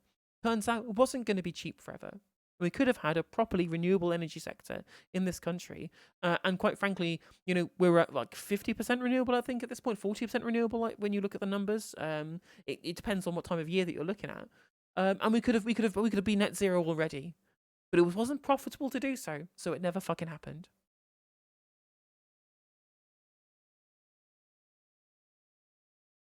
How long am I staying live? The agreement I came to with the other K Logan mods is I should only post a link to your stream if he's not live. Kev, just stop streaming, but if you're close to the end of your stream, won't bother. Yeah, no, I'll be watching the end of question time and then chilling out, chatting with it, seeing what chat wants to talk about. It probably won't be alive. Probably alive for another half an hour, probably at most. It was only going to be a short stream this evening because I had a very long and tiresome day at work. So the question is, how do we get these costs down? So what would Labour do? Well, we would, obviously a very important point is the price fees at the moment. Tom's absolutely right. We need to go from getting Brexit done to making Brexit work. So we need to reduce some of the barriers to trade in order to improve the supply chain bottlenecks. That's really important. We would increase the minimum wage to a real living wage that genuinely reflects the cost of living. And my colleague Bridget Phillipson has been campaigning for some time to abolish the non-dom tax status in order to provide free breakfast clubs for every primary school child, because it is an absolute... What in the promises that they've given us is not being paid for by the non-dom taxes? Every single time, it's just non-dom taxes. This will pay for literally everything. I just... mind-numbing policy prescriptions coming from the Labour Party when this pales in comparison to the sweeping economic reforms that we would have been promised by a Labour victory in 2017 or 2019. Yeah, no, don't bother posting the link. It's fine. I'm not... Everyone's here already, to be fair, because I got raided by Kevin, so... Absolute disgrace that children are going hungry to learn at the moment. I'm going to take one last question. Forgive me, because I know there's lots of hands up, but a lot of you asked about this other question as well, so I'm just going to try and squeeze it in before the programme closes. It's from Jermaine Lennon. So with the United Nations warning again that this is our last chance to save the planet, are we doing enough? So the United Nations warning again, as you say, Jermaine, this is our last chance to save the planet. I mean, the IPC, the UN body, said in the very near term, global warming is more likely than not to reach 1.5 degrees centigrade, and they are calling for net zero plans to be brought forward by a decade to 2040. In the UK, for example, it's currently 2050. Are we doing enough? Zing. No, we're absolutely not doing enough. And I think what's really heartening, actually, about the IPCC report is that, yes, it acknowledges that we have enormous cause for alarm, but also that we have the tools and the technology already in hand to arrest climate catastrophe. You'll note, right, that I absolutely predicted that we would go through the entirety of the inflation segment with no one mentioning corporate profits. I was fucking right, wasn't I? Fucking right. I knew it. I knew it wouldn't get mentioned at all. catastrophe. And it makes a very deliberate choice to reject the kind of pessimism that I think hearing headlines like this makes us all feel, to try and empower people to say, actually, no, we have a real shot at changing things. You know, renewable energy is already 9 times cheaper than gas. Why are we still relying on gas when we could just switch to renewable energy? And I think when it comes to questions of net zero, are we going to hit that by 2050? Isn't it crazy how the same answer to the last question of fix the energy market by going to renewables is identical to the same question as, you know, fix the climate crisis by moving to renewables? Isn't it weird how those two things tend to go together? Not with this current government, we're not, because we only have a third of the policies in place right now that we need to hit net zero. One of the things about the IPCC report is that it stresses this idea of climate justice, right? That it's not fair that places like the UK were able to industrialize and develop incredibly quickly by burning fuel, by polluting the oceans and waters, by chopping down trees, and now it's less developed countries in the global south that now have to pick up the tab. So part of this idea of climate justice is that we as the UK have a moral responsibility and an imperative and also an opportunity to be a global leader and try and hit net zero faster. So I, really love to hear from Andrew, for instance, what we're doing to kind of bring the target forward, because frankly, 2050 is far too far away. So as the Minister in the Department for Net Zero, and you're the Nuclear Minister, do you agree with this recommendation by the UN that we bring the target for net zero closer to 2040? I agree that the world should be moving faster and investing more in clean and green technologies. In fact, they should be following the UK's lead. We were the first country in Europe to legislate for net zero. Some of the incredible technologies that are coming on stream that I see on a daily basis will be transformative in terms of our carbon Do you think we should go for 2040? I think 2050 is not really that far away. Yeah, but do you think we should go for 2040? That's what I'm asking. That's what the UN is suggesting. Do you think we should do that? We already have the first, second, third, fourth and fifth biggest wind farms in the world off the coast of this country. Have I missed the answer? We've reduced our carbon emissions faster than any other G7 nation. OK, we have one more go. The UN is suggesting that all countries should bring forward their net zero plans to 2040. Do you think the UK should do that? If we can go further and faster than we should, but we are already going incredibly fast and leading the world right now, and I wish other countries would keep pace with us. So are we doing enough? That's the other question that Jermaine's asking. Are we doing enough in this country? Absolutely, and there's more to come. OK. I suppose there's a few... Yeah, not everyone agrees with it, Andrew. I think the problem is this is just empty promises, right? Like, what he's saying is fine. We should do things as quick as we can, and we have plans to do more. Yet I don't see those plans to do more. It's interesting how those plans that you have don't actually interfere with fossil fuel companies' profits. Well, it's possibly you don't. Not only are we not doing enough, the Conservatives' strategy to meet our binding climate change targets, which were introduced by a Climate Change Act in 2008 by the last Labour government, has been found to be unlawful. Just 28% of your emissions cuts are backed by firm government targets. In my area of transport, for example, the government has a plan, a target to ban the sale of petrol and diesel cars by 2030. There is absolutely no way we are going to meet that target with the progress that we are making at the moment. There are more public charging points in the one borough of Westminster than there are amongst the 11 biggest towns and cities. Yeah, true. Yeah, the biggest way we're going to deal with net zero is just all going to buy electric cars that people can't fucking afford. Oh no, poor electric cars. Again, this fucking nonsense, Elon Musk brain, garbage fire, fake futurism nonsense about how, yeah, we can just beat the climate crisis by doing electric cars and we can do carbon capture. No, you have to destroy the fossil fuel companies, destroy their business model, right? Use all of the money that they have to invest in all the renewable solutions we already have right now and public transport and rebuilding our cities to make them more climate friendly, insulating our homes. Things we have the technology for now. Things we have the infrastructure for now. They need doing immediately. Right? We can't just wait for some kind of future new billionaire tech bro to come down with this new fanciful carbon capture machine that works on like 1,000% efficiency, and we have already powering it with entirely renewable energy, which obviously it won't be because it'll come off national grid. Like, these solutions already exist. We just need the political will. And all of if we just wait for the technology to solve these problems kind of nonsense. This is just cope. It's hyper cope from people who want to look electable by not impacting on the profits of the fossil fuel industry. That's it. That's only why it exists. That's why carbon capture is so massive. It's why carbon capture keeps getting astroturfed by every single political party on the right, is because they know it's something that doesn't solve the problem. It alleviates the problem by allowing fossil fuel companies to offset the damage they're doing to this world and not impact their profits, because people are buying the energy from them to then put into the carbon capture machines to deal with the carbon that they're polluting the fucking world with. So they make money off of both ends of it. It's infuriating. Defeating climate change by capitalisming harder doesn't seem like a good plan. No, I'm not a fan. Not a fan at all.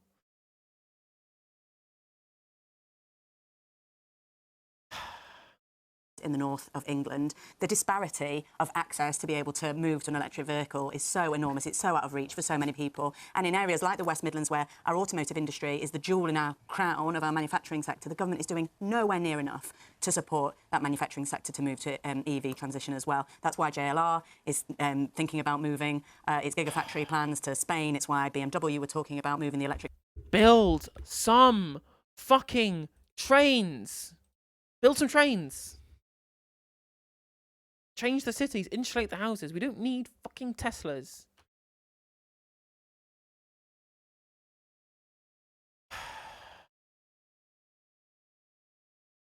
mini production overseas as well. So the government needs to be doing much more to help consumers, but also to help industry, because, as Zing says, it's also a massive opportunity. Some country will win the race for these green... True, we stand trolley buses. Well-paid, high-skilled jobs of the future, and there's absolutely no reason it shouldn't be Britain. It's going to be Britain. Howard.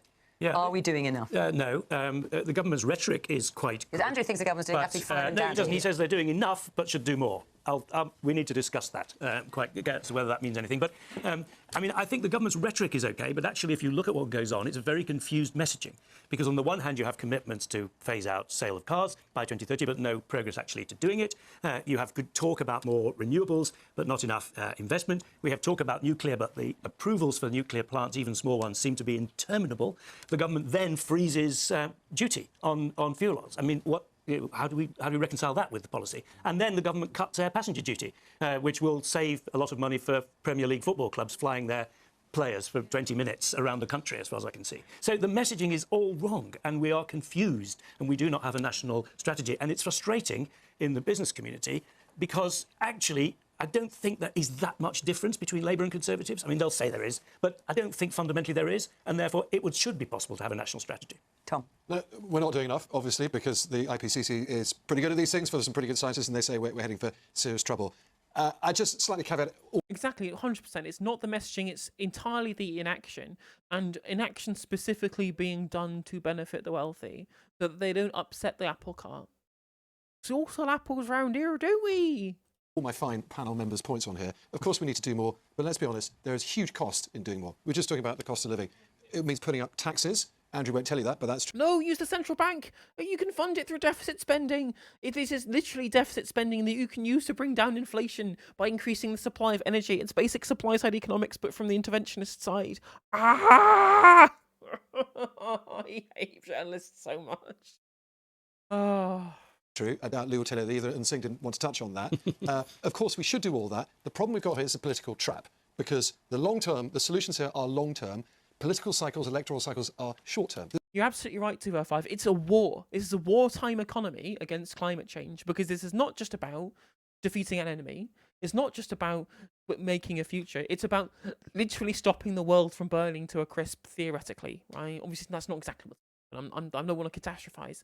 But this is about the future of humanity entirely for the world for the future. And we are thinking about, what's our future tax plan for this? No. Go back to the post-war period. Keynes was right. Use deficit spending. At the end of the day, in fact, a massive investment in huge amounts of additional renewable energy will make the country more prosperous. It's literally what we keep telling us that we actually want is prosperity, and that's what you'll get from a green industrial revolution, from a proper Green New Deal.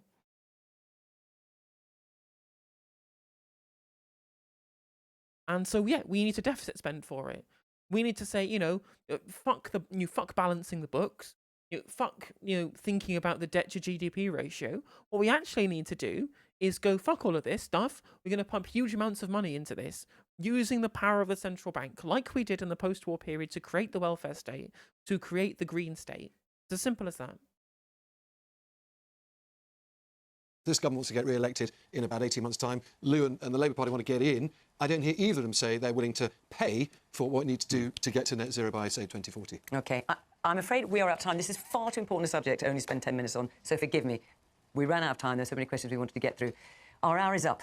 Thank you very much to all of you on the panel. Thank you, all of you, very much for coming along, Newcastle Under Lyme. And, of course, thank you for watching Question Time. From Newcastle Under Lyme, until next. And thank you for watching the segment. Future YouTube viewers, please do like, comment and subscribe, and click the bell for notifications when I go live, actually on YouTube rather than just on Twitch. And feel free to become a member for just 99p or leave super thanks below if you enjoyed this content. And I'll catch you on the next one.